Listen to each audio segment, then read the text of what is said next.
Hello everyone and welcome to episode 46 of Just Joshing. We're going to make this one a quick one because, we're going to part 2 of this amazing conversation with Virginia Carraway start, but let's do the introduction. My name is Joshua Pentellaresco. I write stuff, I podcast, and I'm also a publicist, or at the very least trying to become one.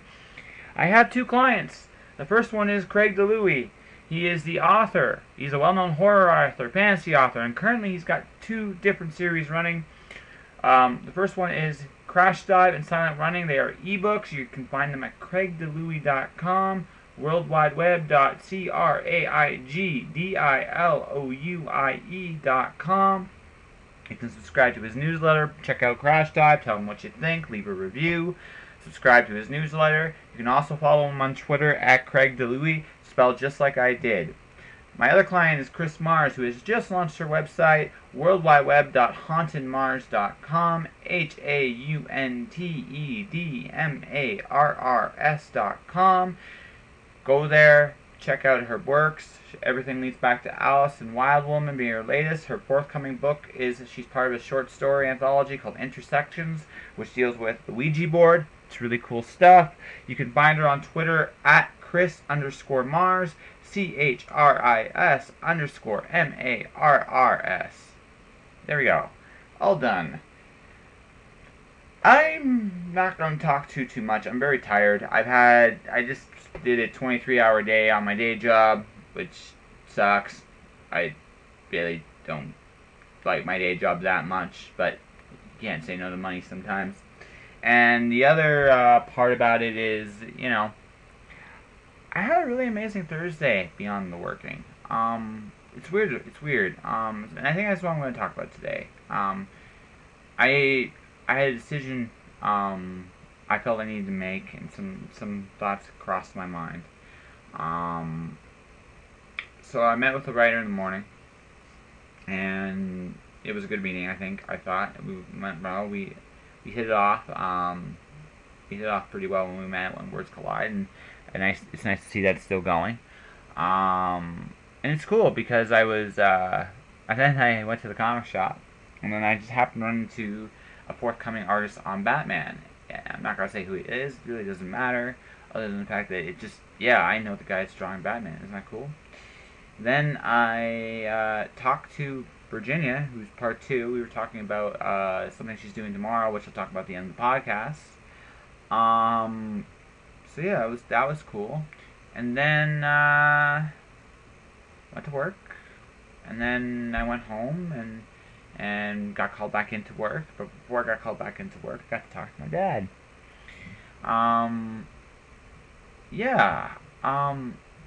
It's always cool to hear at the end of the day, I'm proud of you. It means a lot, especially from him.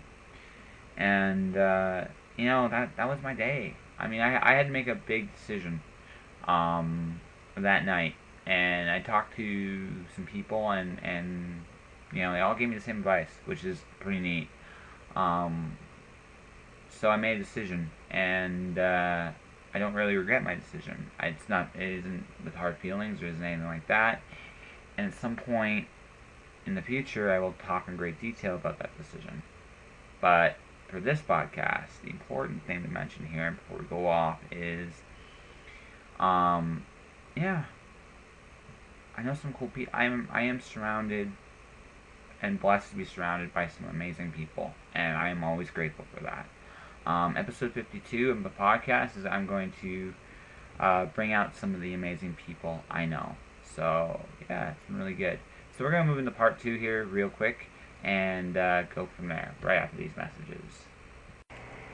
Tired of buying t-shirts, coffee cups, and other memorabilia that all podcasts seem to have? I sincerely hope not, because I'm jumping aboard this gravy train right now. That's right. You can be the proud owner of a Just Joshing t-shirt, photographic print, and coffee cup at my Redbubble store. Redbubble has one-click ordering and will ship anywhere in North America. Check out http://worldwideweb.redbubble.com/people/J Pentellaresco for more details. I like you.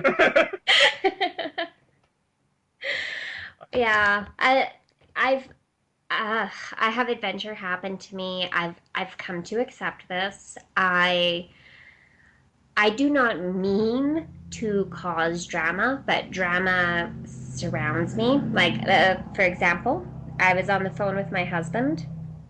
I was walking over to visit a friend of mine who is in town for the Journey concert. Nice. And I turned my head for 1 second, turned it back, headlights. Whammo, I was hit by a car. Damn. Crawled over to the phone, picked it up, it was smashed. Honey, I just got hit by a car. To be fair, I'm curious.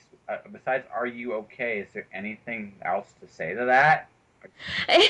My husband said, "Are you serious?" Well, yeah. I mean, just there's that too. But I really don't know I wouldn't really know what to say to that. I'd be like, I just got hit by a car. Okay. Did you? Yeah. I mean, Well, what else you say, really? yeah, it's just like, well, that is a bit of a showstopper. And like the thing is I was at a crosswalk. I was so careful, like looked both ways. The car to the left came up on the side I was crossing on. It stopped. We did the little wave, acknowledge each other. I walked, looked both ways before entering the next lane. No one coming. This taxi came speeding around the corner, and like in a split second, I turned my head. He hit me right on the hood, went up on the hood, down on the asphalt. He didn't even hit his brakes for almost a block. Oh God. Like I took it like full on, like 70 kilometers an hour. You really are a badass. I'm not messing with you. Jeez. Well, I did learn some basic Russian martial arts. Oh, I don't know if you're familiar with those. I forget about the sambo. Yeah. Yeah, okay. Yeah. And the basics of them, and it's really just the basics that I learned, is it's very defensive, and you condition your body to go limp when someone strikes you. You condition yourself to know how to fall, and it's kind of along the basis of God loves drunks and babies. Yes. Because drunks and babies, when something hits them, they go limp. And I think that's why I survived. I really do. I, Because, like, you can go and look on my Facebook page in the album section, look under Run Over. just, And you can see. I love that there's an album section called Run Over. And you will see some fantabulous pictures of the bruising. It was a minivan, so it hit me right below my right knee. My left leg actually had like a really cool CSI kind of style imprint of his license plate on it. Oh, okay. This has to be said on the podcast. You have 42 freaking pictures of you being run over. There's 42 of them. There's 42 pictures. I love how you went to the album. I did. I had to. I'm sorry. I legit was okay. Okay, no, there's no way. No, yet 42. That means the biggest album you have, I think. Oh, Like, I'm gonna do this here live, folks. Let's see. Okay, timeline. Timeline doesn't count. Profile pictures. Seriously, you don't even have your Starklight press photos and art shows. Two things that you should be super proud of. You don't have as many pictures there as you do of being run over. well, part of the reason for that is a very simple one in that I had to document the injuries because insurance, ICBC, which is horrible. They are just a nightmare to deal with. And I had to get the photo album together for like legal reasons and stuff. And once I had it together, I was like really mad because I hadn't looked at the injuries since it had happened. And like I got a pretty serious concussion, whiplash, PTSD, which is getting off pretty light for getting run over, you know? Like, I'm not in a wheelchair. I'm not maimed. I didn't even break a bone. Nope. Nope. It is the second lightest one I've actually ever heard of. The lightest one was my dad. He got run over by a car at 16. He was just sore the next day. Yeah, That, like that's that's and I hoped so much it was going to be like that. And it's been just over a year now, and I can't believe I'm still dealing with it. It like I when it happened, I didn't even want to call an ambulance. Like uh, I don't I was just I was so mad at the cab driver. I I was cursing at him so much. I could not stop swearing. I think on that one, I don't think anyone would blame you on that. He kept asking me if I was okay, and I was like, "No, I'm not effing okay. You just effing ran me over." That I actually think that's a normal reaction. If I wasn't dead or maimed, I probably and still conscious, I'd probably be saying some of the same things too. Oh, and so mad. And I was mad because I had new shoes, and one of my shoes had been knocked off, and it was actually tucked under the driver's side wheel well, Yeah. was where he pulled it out from it. I was mad because I'd lost my shoe, and I was mad because my cell phone was smashed. And I was in shock for about 2 weeks. Like all my friends, I talked to them, and they say that they thought I was high on painkillers. I didn't even take anything other than Motrin for over 2 weeks, and then the pain started to set in.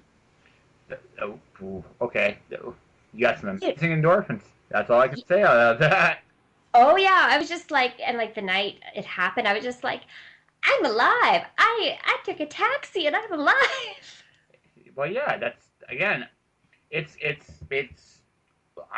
I think it's one of those things where you're. It's like it happened, and then there's that surreal moment of it's happening or it's happened, and I can't believe this, and oh my gosh, and then finally it hits you. Oh my gosh, it's actually happening, and that's probably what happened after about 2 weeks. It's like it just at least sunk in. You're like, oh, this happened. Yeah, and I think so. I think it was just, the endorphins left my system, and at that point I should have, like, the bruising was like starting to have risen all the way. As you see in the pictures, it's quite a splendiferous show. Yeah, it was. It was. I was like, what the hell? 42 pictures. Like, what the? No, but again, understandable why you did that. But it's like, wow. Yeah, that I was so mad when I got them all together because the guy, he could even get his driver's license taken away. I'm actually the third person he ran over, and he ran over someone after me. Oh, jeez. And he still has his driver's license. Well, yeah. Goes to show you. They give driver's license to everybody. No, I actually was just going to mention one thing. Although, like I said, this was way more interesting. I am an obsessive jaywalker. I've hitchhiked. I've done all that stuff. And when I do all that so-called dangerous stuff, nothing happens to me. The moment I try to cross the street normally, I nearly die. Me too. Yeah. Me too. Like exactly. Like I am usually a jaywalker. I usually am walking across the street, la da la da la. Like I am so traumatized by crosswalks now. Like I will walk half a block so I can jaywalk rather than take a crosswalk because it's just like no no no no no no. It's all happening again. Well, okay, Calgary's got these like yellow button things you push. Right. Across the street, right? So the one side is fine. Like the side I'm coming to is stopped for me. Right. This driver just keeps going and going and going, and I almost hit. I literally dodged. Then they hit the brakes. I looked at them, it's like, the fuck, right? It's like, what are you doing? Yeah, probably texting or talking on the phone. Or so, I don't know. Scariest drivers I've ever seen were in Phoenix, Arizona. This actually happened when I was walking down the street. I was going down. The road doesn't really matter. All you need to know really is both drivers turned left at the exact same time without looking, and they actually hit each other head on. It was Oh wow! It was it was an amazing thing to see. You literally watched two people come to their lights, The left turn signal goes for left turn signal went on the one side, and the other side just turned left anyway.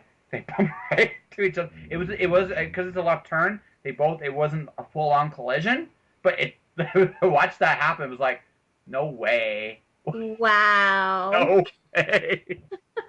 I was like, you think one of them would have stopped and said, wait, there's this other guy that's not paying it. Nope, not. I actually can't drive legally yet. I might be amending that in the fall. But I think one of the reasons why I've held off is I might kill some drivers. I've never been a driver. Like I've always avoided driving, and I like to walk. I've always liked to walk. I've always felt very safe walking, and being struck like that when I was walking from place to place and then being restricted in my movements from the whiplash, etc. It was really, really, really traumatizing because it took away so much of my freedom, and I just like keep like fighting every day to get that back because I've never had to be dependent on people for anything. So that that was It, the last year has been all about learning about patience and like learning how to be more receptive to letting people help me. It's been, another growing experience, but it's a it's frustrating, but hard one to take. well, okay. Well, again, I've never been through a physical injury like that yet. Knock on wood. I'm not going to jinx myself. Um, Yeah, no doubt. yeah, Especially if you're a writer, it seems. I'm not going to jinx myself, but I will say this. I went through a period where I was really struggling in terms of figuring out where my next meal was coming from, and that was when I had to learn about getting help from other people. People could see I was struggling, and again, it wasn't like big stuff. They'd offer me a meal here and there, or things of that nature, and they it was it was hard on the pride because you see yourself as this strong whatever. And when you're going through hard times or when you're going through an injury like yours, you realize at that point you have to rely to some degree on the kindness of others. Yeah. It's not a bad thing. Like it takes a lot. I'm not saying that I want to be dependent on that my whole life. I don't think anybody wants that. But No. taking that moment to actually just okay, they're helping me. They're not doing it out of any malice or any trying to have anything on. They're just helping for the sake of helping. Learning how to take that actually, there is a certain strength in that. Really recognizing that you do need help, recognizing that it's okay to be vulnerable this way at least some of the time. Yeah. Does that make sense? No, definitely. Like the humility. Yeah. Humility is a strength. And I mean, you should be proud, but you should also be humble. And you should be capable of saying, I have done this, and this in life, and I've rocked it. I'm awesome for that. But at the same time, you should be able to know your limitations at any given time because they can change, Like maybe a week from now, I will feel my old self 100% again. I don't know. Maybe I never will. I don't know. But right now, I know my limitations. And that's a certain strength to say, I can't do this anymore. And like my husband is wonderful. He's a paramedic, so he has experience with PTSD and with trauma and stuff like that. And he has just been like so, There. yeah, so there. So that makes it easy because if I was with a douche that, made me feel bad about it, it would not be an easy thing at all. No, then we'd see angry badass Virginia come out and beat people. Yeah, no doubt. No, it's just, but no, no. Honestly, it's a good lesson everybody has to go through at some point. I think in their lives in different ways. I again, don't take this wrong. I sincerely hope I never get hit by a car or injured like you. But like I said, I do know have a little bit of idea what it's like to be humbled and have a little bit of humility Mm-hmm. in that moment. I think it's good for everybody at some point. Um, like I said, I don't think anybody would want that for the rest of their lives, but a moment here, a moment there, it's not terrible. Yeah, and it's interesting because for me, I learned very young to be independent. I was very much the one who took care of things, took care of myself, took care of my little brother. I ran away from home when I was 15 and was emancipated when I was 16. And then I got a job and finished high school with honors and was one of only 3 people in the school to be on the principal's list. So, so I'm going back to what we said earlier. So you're not a genius because Because people who call themselves geniuses sound like douches. that's true. It's true, but I'm just gonna say this: you seem to me that you were one of those people that just kind of went out there. You have an independent spirit, and you had the brains and the ability to back it up. I don't know. No, it's true. I'm very resourceful, but I've always had the ability to also be strong physically. Like if I went to a new place and I was broke, I could go and I could waitress and work my ass off until I had the money I needed, and then I could move on to another thing and build off of that. Like whatever happened to me in life, I my body never let me down like that. You know, if there was a bad situation, I could walk away from it like I did with my family. And to have that taken away is the ultimate humbling thing. Like it's just Especially for you, that would be very tough. exactly because that's always been my go-to thing. And I think that's part of the lesson of it all is that sometimes you need to learn to use other tools. Otherwise, you get a little lazy. Or I think lazy is the wrong. Complacent, I think, is the actually more accurate word for that. Right? Yeah, like it gets a little too easy to just be like, you know what, screw off, bye. Yeah, no, it's just that's pretty much it. Now it's like, okay, I gotta learn how to do this and grow and change and evolve and you'll be a better person for it. Wow, you know what? Honestly, with this conversation, this has gone completely different than the one yesterday. But I mean, in a good way. I think I actually enjoyed this one a little bit more. We're not echoing, and I'm enjoying that a lot. Yeah, exactly. I'm seriously enjoying that. We had appearance from Robot Virginia. We talked about ice cream. We talked about overcoming personal hardship, which, by the way, congrats. Shark cages. Shark cages, yeah. Bad driving. We, yeah, that's awesome. And like I said, I sincerely wish this. Are you going to be at one? You're not going to be at One Words Collide, right? I don't think so, unfortunately, this year. I have my ticket to go and everything, but with everything that's been going on, I don't think I'm going to be able to travel yet this year. I really, really hope I'll be able to make the conventions next year.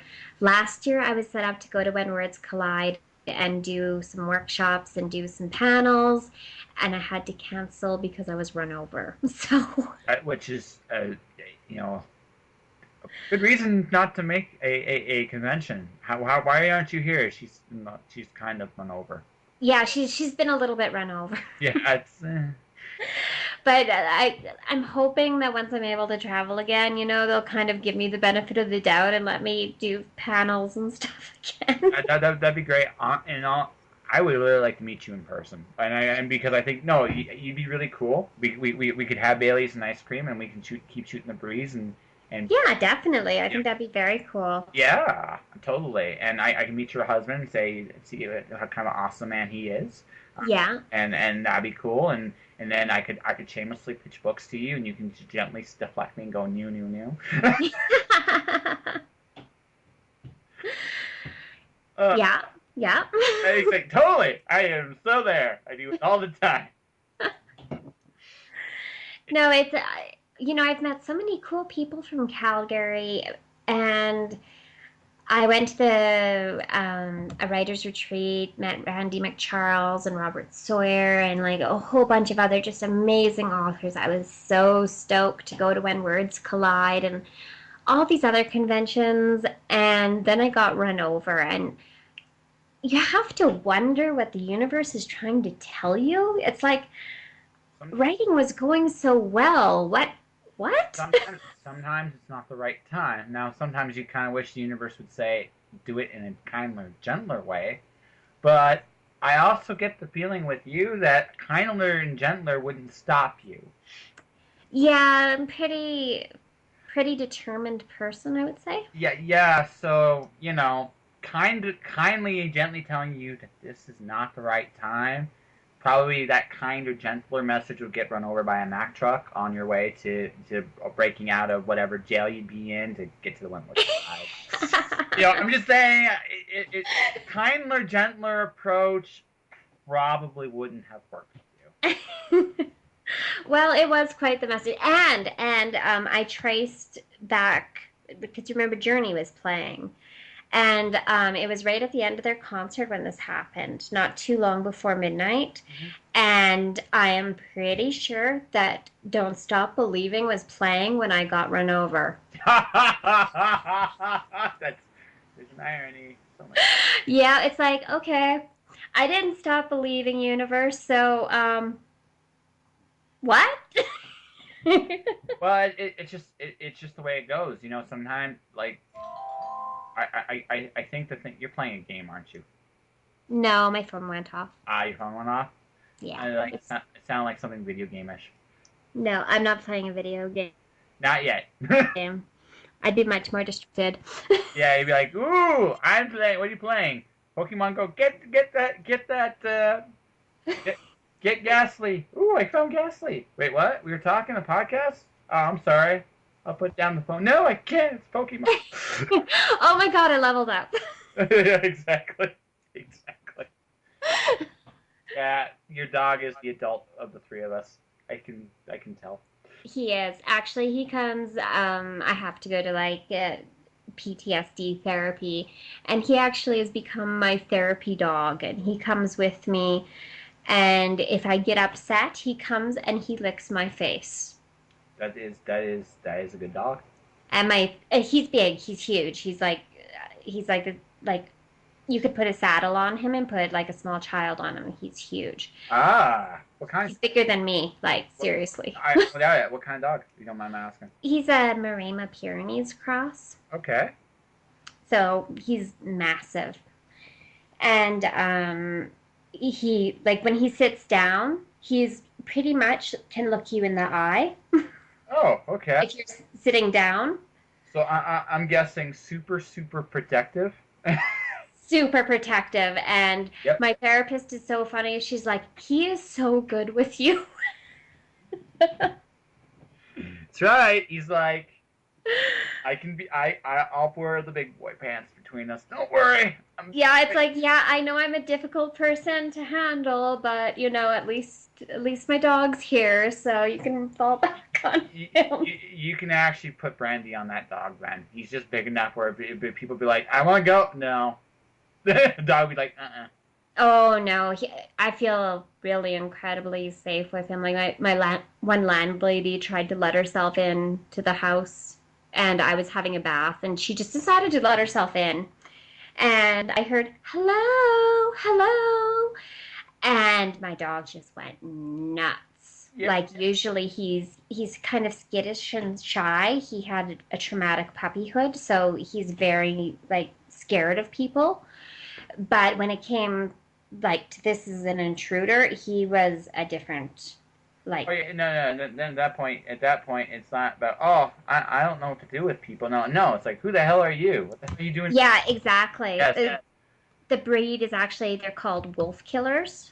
Oh, I don't know that. Because they're called that because they've killed. They say at least that they've killed wolves to protect their masters because they're that loyal. Yep. Yeah. No, that sounds about right, actually. Now I'm hearing an echo of my conversation over on your side. That's kind of cool, but it's not the same echo, thank goodness. So. Oh. Well, we never got to a whole lot of writing, but we had fun. Well, that's the point.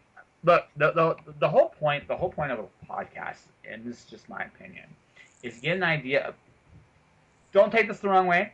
Your work is amazing and important, but you, the person, is ultimately what is being marketed here. So if you, the person, is this awesome, amazing, adventure, badass chick who has overcome PTSD, might possibly be a genius, and still has occasional thoughts of being a ballerina firefighter, yeah, right? My failed career is about. That's your failure, okay? That's your failure. And she played a robot for 5 minutes in this podcast. I don't know. I think that's a really cool person, and I think people will want to listen to that. Now, I could be wrong, but I enjoyed this, and I think you did too. So I did, and you know that really is the thing is when you write something, ideally, you are putting your personality and yourself into it. You know, if you take it too seriously, and you don't, essentially, I call it just like bleeding all over the page. If you're not willing to like just let your personality and your essence flow into it, who the hell cares? that took me a long time to figure that out. Actually, I didn't figure that out until I was getting my own hideous financial beating in Arizona. Until I went through that, I didn't realize I didn't. It took me. It was one of the lessons I took for the craft is you got to put yourself in everything you do. And let's go back to what I said about my Twitter earlier and my Facebook and all that other stuff I do online. It's me. It's not all of me by any stretch of the imagination, but there's me bleeding into all this stuff, and people pick up on that, right? Whether it's consciously or not, subconsciously or not, people can tell when you're genuine, and that's the important thing here. And seriously, I think that's the whole point of conversations like these. If you're this genuine when you're out in a convention, you will do well. Well, the conventions I have been to, I had a lot of fun, and I knew the first one, like, I knew no one there. I just threw some of my books in my purse, and, I actually ended up selling all the ones I brought with me. And I didn't try to sell them. I just, like, people were like, oh, so, do you have any books with you? And that's kind of the way it goes when you actually are just doing it. I don't know. Not when you're being yourself. Yeah, When you're being yourself. I did you're well. passionate and you're not afraid of that passion. Absolutely. My best show last year was C4 in Winnipeg. Never mind the dreaded elevator of doom. Have you ever done C4 in Winnipeg? You know what I'm talking about. If you don't, just don't take the elevator. Just go on the stairs. Okay. Just trust me on that. I will take your word. If you ever do C4, avoid the elevator like the plague. Or come in the day before. Okay. Don't actually go the day of the con. I called it the elevator of doom because there was no. You just take the stairs. So much better. Anyway, but I had no signs, no nothing that. But like I was a last minute thing into C4. I was getting news about C4 before I actually I was officially had a table, to the point that I actually emailed them and asked them, am I going to the show? Yeah. Because I wasn't sure. Like, legitimately wasn't sure. It's like, am I going to this, or is this an accident? No, I'm going. Okay, fine. So, that's how these things work sometimes. And what ended up happening was I had no signs, and like my prep was limited because I only had like 3 days. Yeah. So I decided, I'm just going to sit at the table, say hi to everybody, chat up. I made my table and then some. Like it was, and I had no real fancy advertisement. I got a tablecloth from somebody somewhere along the way, but I rocked it, and it was just because I was myself. I knew what I was my product well, which because it was mine, and it was just me. I did my very first like really big reading in front of a crowd at VCon. Mm-hmm. And it was a story about these aliens that I made up in the science fiction universe called Genzlers. And they're little blue furry things with stalks for eyes and cartilaginous arms and legs. And the thing is they're incredibly brilliant scientists. They have brilliant minds on them, even though they're these fluffy little, like Muppet-esque hairballs, essentially. And they were dying. Their solar system had twin black holes that were emitting oodles of radiation, and it was killing them. And I got to this part in the story, and they didn't have enough ships to get everyone out. So they were going to have to leave a whole bunch of these Genzlers behind. And I was reading about how he knew the time was coming. His parents had left already because they were like top rated for exit. You know, everyone was rated for how much of a priority they were. If they could still have children and stuff like that. And his parents were gone, and he was talking about the prospect of, you know, his fur starting to fall out and all these things, and the whole audience was like, and they were listening so avidly, and I stopped, and I said, I think I need to stop right now and tell you that everything turns all right for Esser. And they all started to applaud. Nice. But no, I mean, that you put yourself out there, people notice it. It doesn't matter what it is, as long as you're there, because that's what you bring to the table. Yeah, and like you do make a lot more enemies that way too. Like I had one person who was a good friend, and she wrote something, and I told her it didn't make sense. Is the bottom line, and I stick to that it didn't make sense, and other people back me on that. And you know, it just was like it doesn't work. I'm sorry, I wasn't being mean. It wasn't anything like that. But for some reason, this really upset her. Like it just made her freak out. And she said that your problem is that you're passionate to a fault. And she said it's a trait I love about you so much, but at the same time, I can't handle it. But that's not your issue. Yeah, so then what I did, and this ended up securing the end of our friendship. I didn't mean to. I thought it was being cute. I took a picture of me and I put over top of it, passionate to a fault, too hot, only be around if you can stand the heat, something to the effect of that. Oh, God. And I posted it on Facebook. Oops. That might not have been the... Not very sensitive of me. No, but it was so funny to me that she was calling one of my biggest faults being passionate, because I can't be any other way. And like if you don't love my passion, you don't love me. And well, no, I mean, no, it's fair. I'm sorry if I'm cutting you off. It just, you gotta be you. Like, that's it. I mean, Shakespeare said it best. To thine own self be true. That's it. You're not here to make life easier for everybody else. You're here to live your life to the best of your ability and try to find whatever happiness you can find in the short time you're here. And you know, you're going to put people off because some people don't know how to be that passionate. Some people don't know how to handle people that are that genuine and that real. And, you know, that part, like I said, I don't know if I would have posted that online. That would have been, but again, at the end of the day, though, right? Yeah, well, it was just like, you know, if that had been me in that position and I had said something that had amused the person, and like it was done in like a slightly comical way, like the lettering was like, you know, kind of girly on it and stuff like that, and it was, most of my actual friends would have thought it was hilarious, and we would have laughed it off, and that would have been the end of it. And that's kind of like the point where you test your friends is, if when you come to a point where you disagree, can you both laugh it off?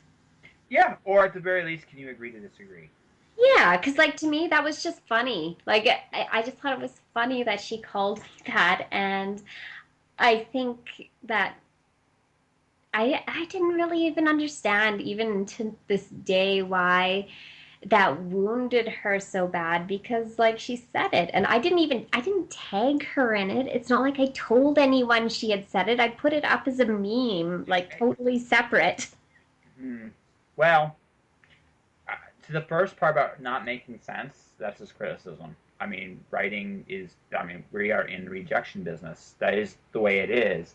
Mm-hmm. Um, I've had more things rejected than published. I think that's most writers in a nutshell. Until you hear Stephen King, and even then, he still gets rejections. So, Well, on top of that, it was a collaborative thing and I was the continuity editor. well, which is again, so you saying it doesn't make sense, you're just being objective. You're like, look, it's not that I think your story's terrible, but you need to fix this. Exactly. It was just Yeah. like okay, how can we fix this like you know the characters in a different place than they were before. They're in a different mood than they were before. Like we did this thing like with 8 writers. We're almost finished it now. It continued on and stuff and everything is awesome. And we had 8 writers writing 8 children, each with a disability and a special psychic ability. Oh wow. Yeah, so we're on the very last round of it now. So then it gets edited up and turned into a book, and it's just like a really awesome idea. Yeah. But this, you have to pay attention to what the person ahead of you does. Like you can't just What? make stuff up. Well, well, that not only that, you also not just well. Actually, the farther along you go in that kind of project, the more danger to continuity there is. Because now you've had one writer, then 2 writers, and again, we're trying to keep the story consistent, but nobody's perfect, right? Nobody's perfect on that, and you know that some things are going to happen from one to the other, and you gotta keep things consistent. That's just Yeah. the way it And like is. I've made mistakes and on like group projects like this and been called on it and been like, "Oh, you are right. I'm sorry. Let me go back and fix that." But and that's okay. Like it's okay. You can make mistakes, but just like own them. Like just be like, Yeah, exactly. "Ooh." No, exactly. No, I mean, look, I've come back from, and my editor has given me these giant red marks on the page. I weep a little, but I mean, there's a little bit of open weeping. But if I can't really argue with it, what am I supposed to do? Fix it? That's because that's what a professional does. And I had oh sorry. that's it. I was just gonna say, I just recently got my first. I just did a comic book for the first time, like a script.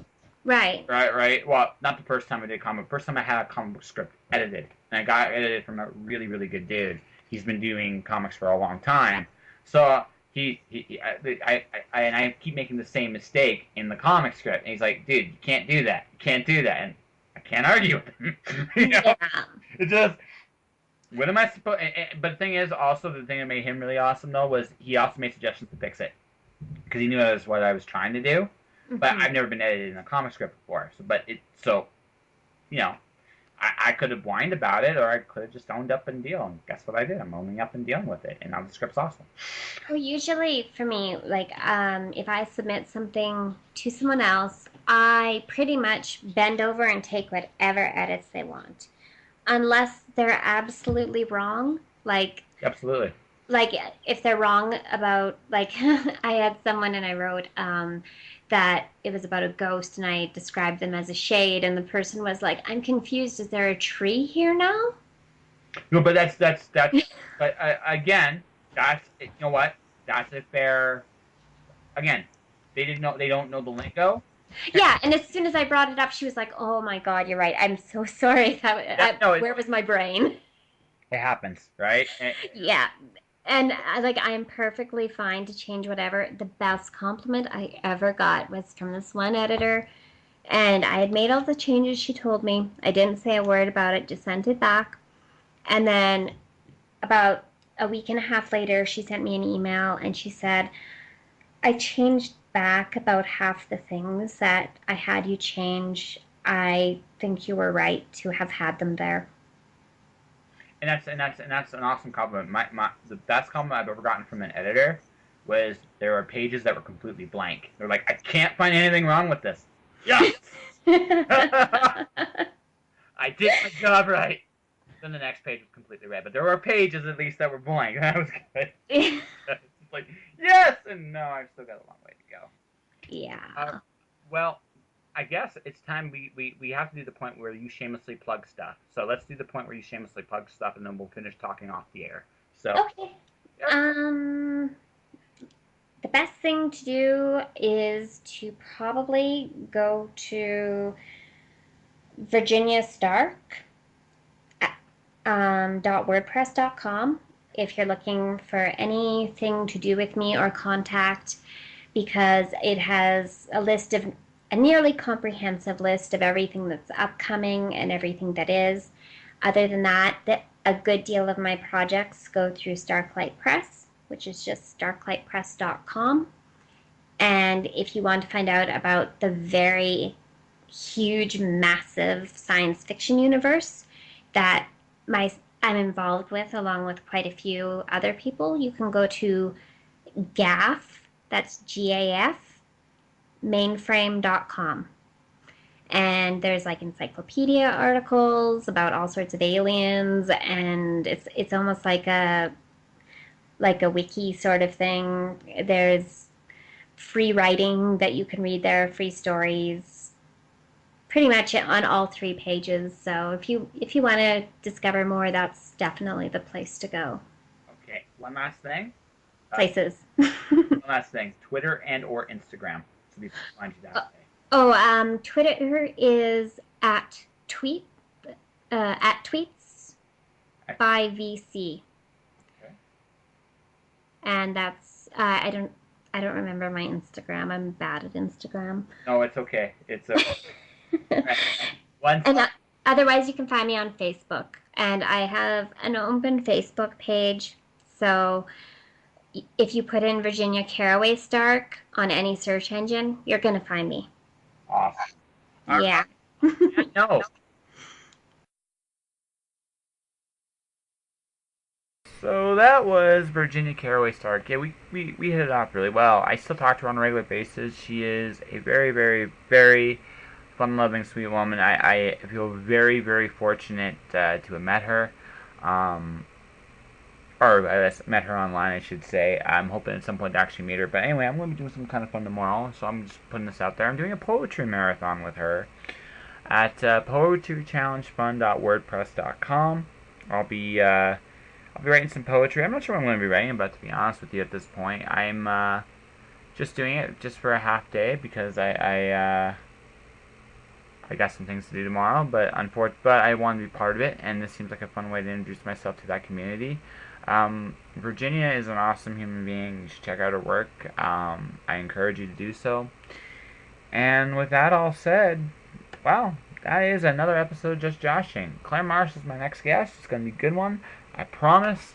Until then, buy my shirts, buy the merch on Redbubble, buy my book, Storm Dancer and the Watcher. Check out my clients, Craig DeLuey's books, Children of God, Crash Dive and Silent Running. Check out Chris Mars' website, hauntedmars.com. I'm hoping you guys, no matter though what you do, whether you do it or not, you at least do that. You stay inspired and you keep going for what you feel is worthwhile. All right. See you next time. Josh. Shush.